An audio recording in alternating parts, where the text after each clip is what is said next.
আপনি দাঁড়ান, আরো কথা আছে। ভিডিওটা শেষ আপনার হলো উপরে চলে যাবেন না। এই ভিডিওটা শেয়ার করে দিবেন, আপনার আশপাশে যে মানুষগুলো আছে এটি বুকা আর আপনি একলা একলাই চালাক, এরকম মানুষ আছে না আপনার পাশ দিয়ে, যে আপনি দেখেন যে উনি নিজের একলাই চালাক মনে করতেছে আর সব মানুষের বুকা মনে করতেছে। উনি যা বুঝাইবো তাই বুঝবো, উনি যা বলবো তাই।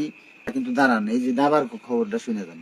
এই দাবা আগের দিনে রাজারা খেলতো, একটা চাল দিত, মনে করেন যে এক একটা ঘটনা বা ইতিহাসে খবর আমরা শুনছি যে একটা চাল দিত দাবার 1 মাস পরে পরে, চিন্তা করে করে। ঠিক আছে, আবার শুনছি একটা গল্পে যে একটা চালের বিনিময়ে আপনার হলো 1 কেজি করে ধান। তাহলে উনি যত চাল দিব অত কেজি ধান, সেই হিসাব করে আপনার দেখা যায় একটা রাজ্যের ধান সব নিয়ে গেছে, একটা চাল শেষও নেই এই দাবার কোটে। খুব গুরুত্বপূর্ণ কথা এবার আমি আপনাদের শোনাবো। এই যে আপনার চারপাশে মানুষ, এই মানুষগুলাকে মানুষ মনে করতে হবে। আপনাকে বলতেছি না, আপনার পাশে দেখেন এমন মানুষ আছে, সেই মানুষটা সমাজে দেখেন নিজেকে অনেক চালাক মনে করে।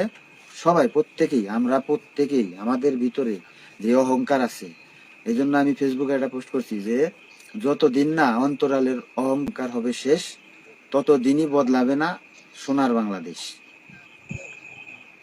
আমি পোস্টে লিখছি ঠিকই,